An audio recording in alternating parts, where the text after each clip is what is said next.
Alright, so, patch 1.1, fixing Sorcerer, the buffs we need, let's go! A few moments later.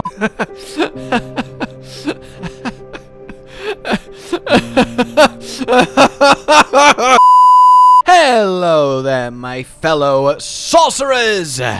It's time to talk patch 1.1 and what it means for us. Now, going into this, we were the weakest class in the game, we struggled the most at endgame content, we did the lowest damage, and we were by far the squishiest.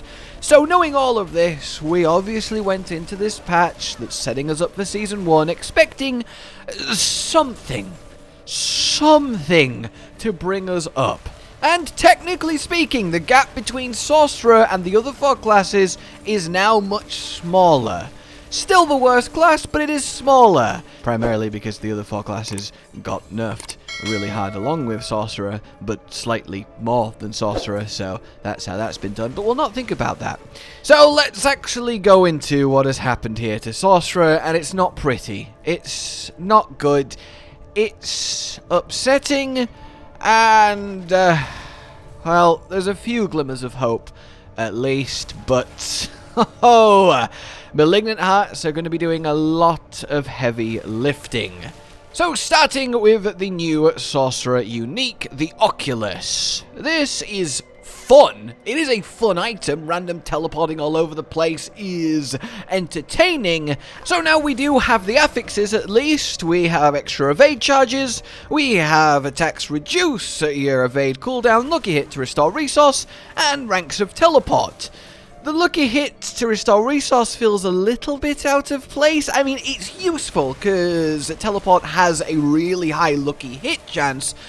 By default, you kind of just sit at, well, I mean, I've got 100% in the Ice Shards build, and it goes up to 112, so that's a good chance of restoring your resource, so using it to fuel another build is nice, but I get the feeling that the intention of this unique is to make teleport the build. If you have 10 extra ranks of teleport, another 4 from your boots, the 5 initially, you're going to be there with 19 ranks of teleport, which should actually make teleport start to do really good damage, like genuinely good damage. So if you're there with 4 charges of evade and you're restoring it and you're just spam teleporting around the screen kind of randomly and you combo that with a few other effects, I could see not a meta build but certainly a functional and fun one. So now that we've seen the affixes on this, I'm a little bit less upset at the item in general, but I still don't think it's the right item for now when the class needs so much help. But I can't deny the build creator theory crafter in me does get a bit of a ooh, that'll be entertaining when I eventually get round to properly testing it. So fairly neutral on that.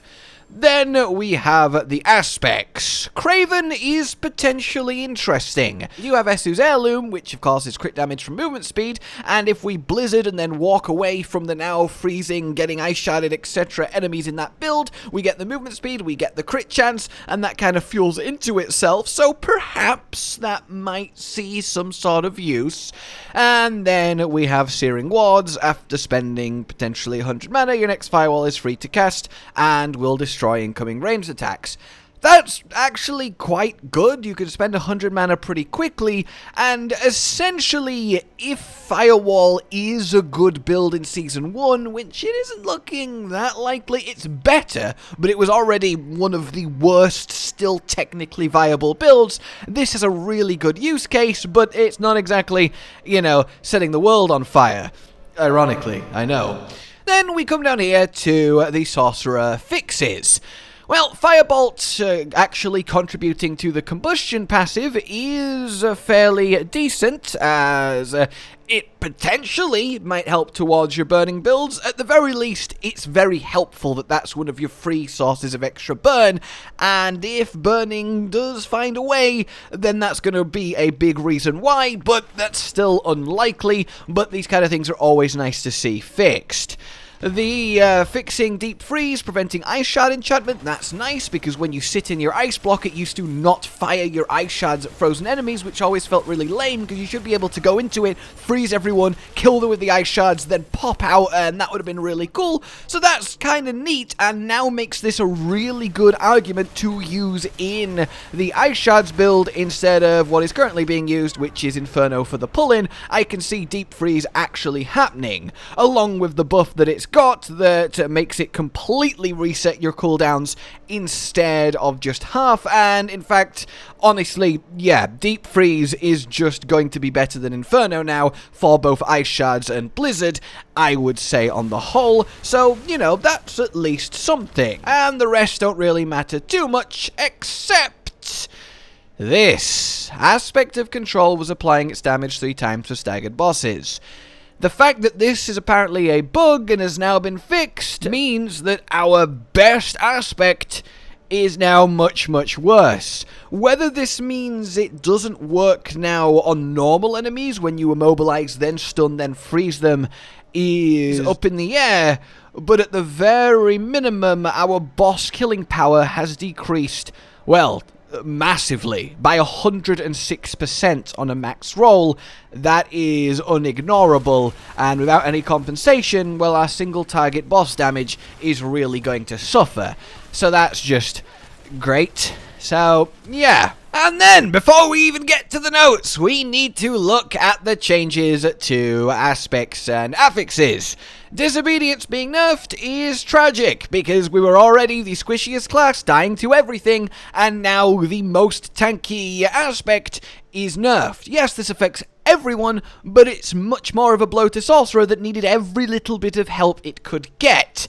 That really sucks. Hell, at least this means, you know what, fuck it, let's just use Ice Art, Bryce and everything. Who needs defensive anymore? We're gonna die to everything anyway. We might as well, you know, have some fun and do some damage, so that's cool. Oh, then we have these affix changes. The nerf to cooldown reduction, I cannot stress this enough, is absolutely awfully crippling for sorcerers.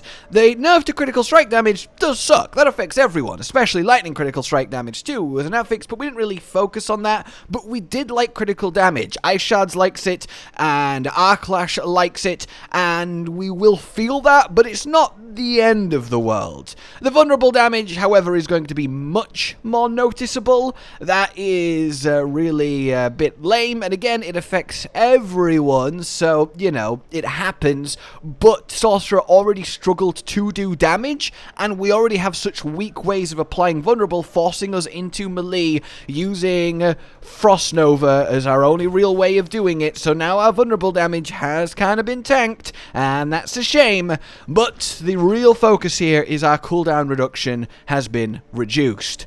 We need cooldown reduction because we need to be able to ice barrier as often as possible. We need to be able to teleport. We need to be able to flame shield. We need to be able to frost nova. Not only does this let us do damage, because we only do good damage to CC'd enemies, and this for raiment, this for the freeze, etc. We also need it to survive, both from the armor and defensive and CC it gives, and of course from protection. And now that we can't use them as often, well, you are going to feel like you're exposed a lot more, and, well, that's really sucky. It also means things that activate when we use a cooldown, like Prodigy's aspect for mana, that's much less effective, and out of every class in the game, Sorcerer got the most out of cooldown reduction, and that's been nerfed, and it feels very sad that we didn't get anything to compensate, like a second off the cooldown of all our defensives. To put it in perspective, as a quick little look, before the patch, I had 140% critical damage, and before the patch, I had 160% vulnerable damage, so that's kind of what's been hit there. Cooldown reduction, I had 44%, and now it's 30%. That hurts. That hurts on so many levels, and we're going to have to work very hard with our builds and our gear and our itemization to sort of make that gap up. And for my sins, I will of course be sticking with Sorcerer, I will be doing builds, I will be playing Season 1, and I will be doing my best to make it as playable and powerful and as fun for you guys with everything that I test and show you. So that's kind of what's happened before we even get to the actual specific changes for the class. We're already much squishier than we were before, and a bit weaker too. The two aspects we needed massive help in, because we were already the weakest and squishiest of all the classes. The changes themselves then. Enhanced Charge Bolt, doing increased damage and benefiting from skill ranks, and Disruptive Charge Bolts having a bigger damage reduction. That's actually pretty good.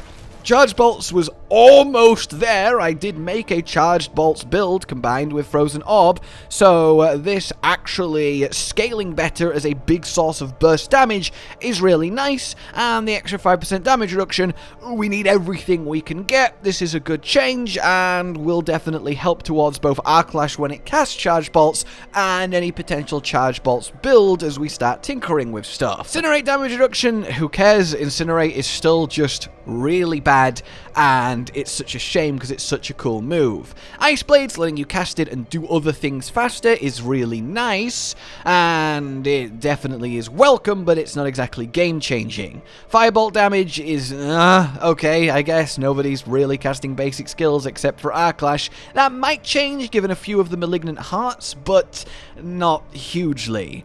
The mana regen from Wizard's Firewall is definitely good, and will definitely help towards Firewall builds if they continue to exist, and then the Blizzard mana cost reduction is also kind of, nobody's using that anyway. The cooldown reduction on Deep Freeze, as I mentioned earlier, is very welcome. That is a big buff, letting you use 2 rounds of defensives back-to-back on either side of the Deep Freeze. Yeah, that is good. Deep Freeze as an ultimate is now really compelling and hard to argue against taking unless you're specifically Arclash and Stable Currents and need that ultimate to power your build. So when it comes to passives then, this is where things get interesting. Elemental Dominance affecting Mastery and Core skills. I mean, you're not going to say no to that, right? It's just an extra 9% damage. That's pretty cool. It helps any build tied to any of these skills, and you will take it for that. So yeah, that is a little bit of an increase. Potent Warding increased to 9 seconds. Imagine buffing Elemental Resist on the class that is squishy because its Elemental Resist is broken until Season 2. I have nothing else to say on that, it just makes me a little bit genuinely angry. Mana Shield damage reduction increased to 21%. Yeah, that is nice, it's an extra 6%. This is active permanently on any build that spends mana, and you will take it, you'll continue to take it, and you'll feel a bit better. Then we'll skip the next 2 lines and go to Fiery Surge. Mana regen increased to 45%.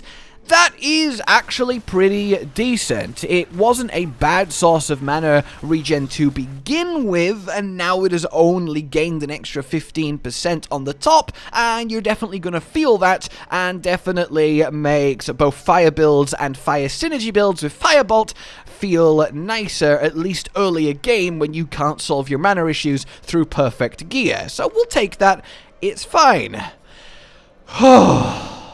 Devouring Blaze critical strike damage reduced to 21%. A 9% crit damage nerf for the Firebolt enchantment Burning Synergy.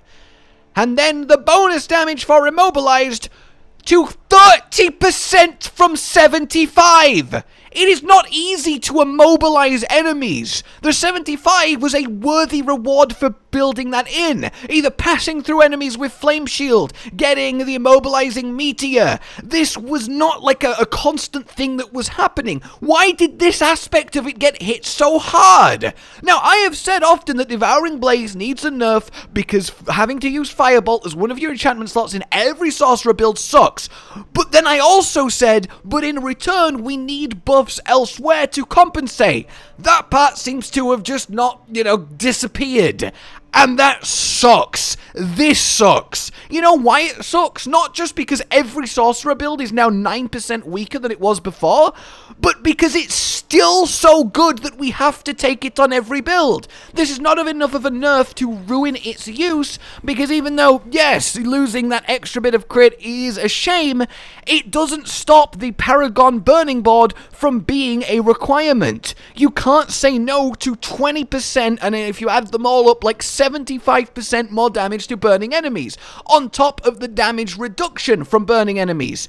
And this board also has with it attack speed, which we need. It has the only way to get armor from your Paragon board as a sorcerer. A whole 200 up here, which we need because we need all the help we can get. So because we still have to take the Burning Instinct board, we still have to take the Firebolt enchantment, and this doesn't change that. It just makes us weaker with no gain elsewhere. And it's really heartbreaking to see that this has been the result, to nerf our strongest passive that, yes, while creatively constricting, which sucks, at least it was a way to do some decent damage, and now that has very much, well, taken a hit. There's a lot I could say about this, and I realize I did just say a lot about it, but it really is a shame to see. It doesn't actually change anything, it just makes us a bit weaker. It really, I mean, at least if it said, like, it's been nerfed to only 5% more, at least then I could tell you, oh yeah, it sucks, we're doing a load less damage, but hey, we can take a different enchantment now, so that's fun. No, it's the minimum amount of nerf where it feels bad, but it's still so good you have to use Fireball. It's just the worst place, and probably the most upsetting change of the entire patch from a sorcerer perspective. Destruction Glyph affecting all damage instead of core skills. That, admittedly, is nice. It's a good glyph, one of our best glyph, just pure increased crit damage, and indeed stacking crit damage. You'll now use this on Arclash. In fact, you'll use this on anything crit damage focused. That is a decent increase.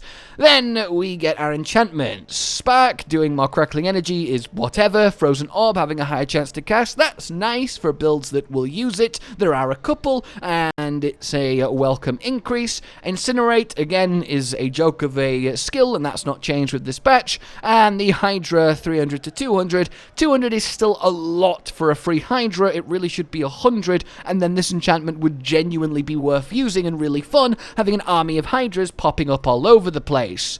Then our legendary aspect changes. The aspect of efficiency doesn't matter too much, it's not being used. Shattered Stars, Armageddon, a little bit of a damage bump to Meteors. Ice Spikes has got a buff to its raw damage, but it has lost 10% damage to frozen enemies, which kind of negates it to begin with, so that is definitively a shame, though Blizzard Ice Spikes kind of remains where it is probably overall. The Biting Cold Vulnerable is nice, I do use it in my version of Blizzard, and more consistency is always good. The Life and Mana Restore in Ice Block is, I mean, it's fine, you're in Ice Block, you're going to fully heal anyway when you get out of it, it's not really a huge one. Honestly, stable, getting an extra couple percent to cast a spell is fine. I have used it before. It's not the worst, but it's not exactly a huge change. Splintering Energy, however, is interesting. 1 in every 2 Lightning Spears being a double Lightning Spear now, that has potential and is a big bump from 20 and something I want to explore. And then the additional Chain Lightning chains to 40%, that actually does really help any Chain Lightning focused builds, and is nice to see, and does actually slightly influence where I'm thinking when it comes to leveling going into Season 1. Then we get our Fireball Gloves going to 55 to 65. A 55% roll feels a lot better, because then you only need 2 bounces to do as much damage, so there is a little bit of potential there, but it's not crazy exciting. Essu's Heirloom getting a buff is nice. It was pretty much good enough in a couple situations. You do get a lot of crit. This might see it come into play in some real crit-focused builds that don't need the affix you can get on boots, which there isn't many, but a buff to a unique is always welcome, and the Isidora's Overflowing Cameo chance is still just a joke. It needs to be 100%, or it's still not worth using, because you give up so much to replace your neck with this unique. So all in all, the best builds for Sorcerer haven't changed right now. It's still Ice Shards, it's still Ice Spikes Blizzard, it's still Arclash. The Malignant Hearts do indeed offer alternatives and other ways to build, and that's something we'll definitely look into and explore. We do know what they are, and we do have a full video coming breaking them all down for you, but Sorcerer-specific ones, well, we get Talrasha. For each unique element you deal damage with, you deal more damage for 10 seconds. A max roll on this is 36% more damage for 10 seconds. That's pretty good and does help support a tri-element sorcerer, and I can see it working. I'm pretty happy with that one. Spell breaking. After you take elemental damage, gain elemental resistance to that element. Does this exist just to insult every sorcerer player? I don't understand. How can you not fix resistances till Season 2 and then give us a Malignant Heart like this? Spite! Yeah, no, I feel that. When you're afflicted with a crowd control effect, there is a chance that the same enemy and enemies around you are also afflicted with it. This probably should be a lot higher than 40%, but it's just kind of a whatever heart. Omnipower, however, is fantastic. I love the design, and I think this is going to be really fun in a lot of builds. Core skills that launch a projectile, so like Ice Spikes or Fireball, will actually consume all your mana, and then for every 35 extra, fire another one for more damage. So on like 200 mana, if you get perfect gear, you can launch like 6 fireballs for 30% damage and just obliterate a poor enemy, so that's definitely neat. I don't think in any world the Malignant Hearts that we know about offset the tragedy that is this patch for Sorcerers, and honestly, the literal patch notes for Sorcerer aren't the worst things. There's a lot of positive changes. We ignore Devouring Blaze. Everything else is pretty much nice to see on the most part, but the outside changes, the nerf to survivability, the nerf to cooldown reduction, means that we are just going to be in a worse place than we were before without any definitive new builds to explore, and that really kind of hurts. Maybe Firewall, maybe Charged Bolts, maybe Chain Lightning are the 3 that come to mind, with perhaps a little bit of Vulnerable applying Icy Orb in there from the enchantment, but I wouldn't hold your breath. There is a few Malignant Heart builds that I will definitely go into in the coming days, but for the most part, we've just kind of got weaker both offensively and tanky-wise, and it's hard to get excited about most of it, but as I said, I will keep going. I will try and push this class as much as I can for you guys, and that is my mission and promise in Season 1. I will not let Sorcerer die! And while we're talking about hearts, I will specifically mention at least one Revenge, a 20% damage reduction, and when you use a defensive, you explode for that damage multiplied as fire. That is particularly good for Sorcerers, and I can't see a world in which that basically isn't mandatory in nearly every build we ever have, and at least helps a little bit. It's particularly good for Sorcerers having to use all 4 defensives, which we still obviously have to do, and that is a shame, but hey, it's nice to see, and it does excite me a little bit. But now then, this is my in-depth review on the patch for Sorcerers. Like if you've enjoyed this, subscribe and hit the bell for more. Consider supporting the future of the channel on Patreon down below, and until we meet again, a goodbye. Josh, Cotton, and Hollow with the videos, dropping the humor like a hammer on your tippy toes, bringing entertainment on a daily arrangement to take our insanity and turn it into entertainment. Yes, I said entertainment twice, to reiterate that it is nice to look into your faces on a mostly daily basis when you let us in your homes to make the whole world a stage. Goodbye.